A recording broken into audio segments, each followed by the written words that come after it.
So let's say, for example, it costs $1,500 to break your lease, 2,000, 3,000. There's no difference. There's no difference in this, okay? And what you could do, let's say, for example, it costs 2,500 to break your lease, okay?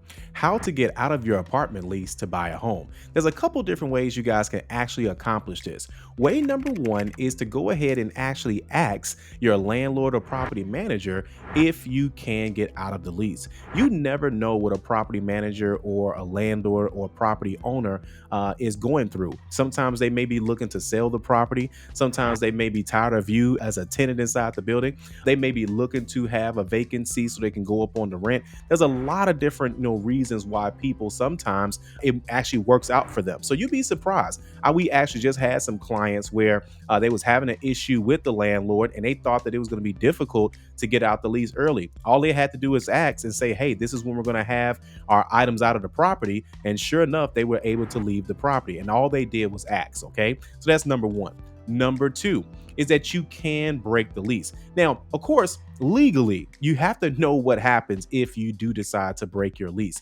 Typically, when you break a lease, there's usually going to be an amount due, and that's assuming that you're not having some type of communication with the property manager or property owner or landlord, okay? So you want to make sure that everything makes sense and that everyone's on the same page if you do decide to break the lease, and then that means obviously some money is going to be due.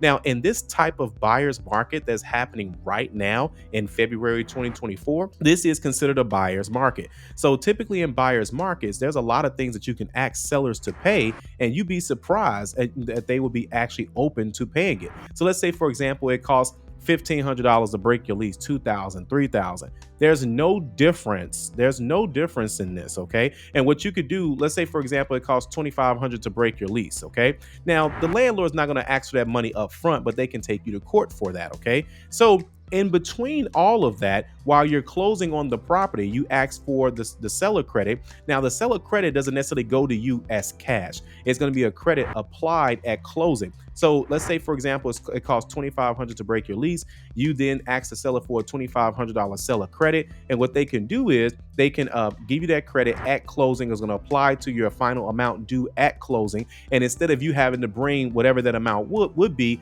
it's $2,500 less. So you can now take that money that you have now saved, which is $2,500, and then go ahead and pay that landlord. And that's how you're able to get that credit directly from the seller. And you're probably thinking, well, Calvin, what if I need more than that? Well, of course, it just depends on how much house you're buying, what type of situation the seller is in. Are they willing to do it? Will your lender allow that amount of credit? Because that plays a role too. If you're going to FHA loan, then you can get a seller credit of up to 6%.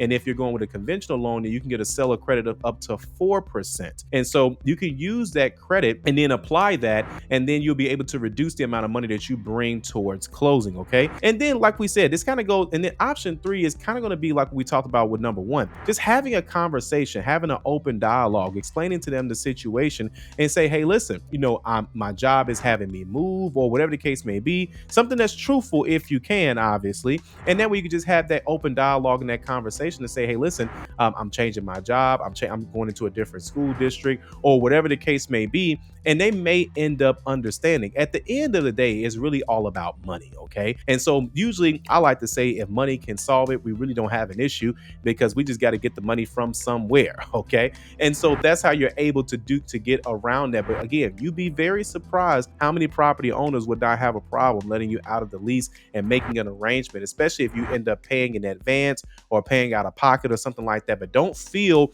that you have to wait to do something, okay? This year, 2024, is going to be a busy real estate year. We can already see the numbers already. It's already trending to do better than 2020, okay? So it's really a matter of time. So if you are considering home ownership, you most definitely want to go ahead and jump right into it. I hate to sound like a real estate agent, but this is what's happening. And again, like we saw in 2020, when interest rates go down, competition goes up. And so right now, the interest rates are already coming downwards and competition is starting to increase, okay? So don't let that apartment lease hold you back. Have that conversation, see what you guys can work out, and then you can go from there. If you guys like this video, you're most definitely going to love the next one, and I'll see you there.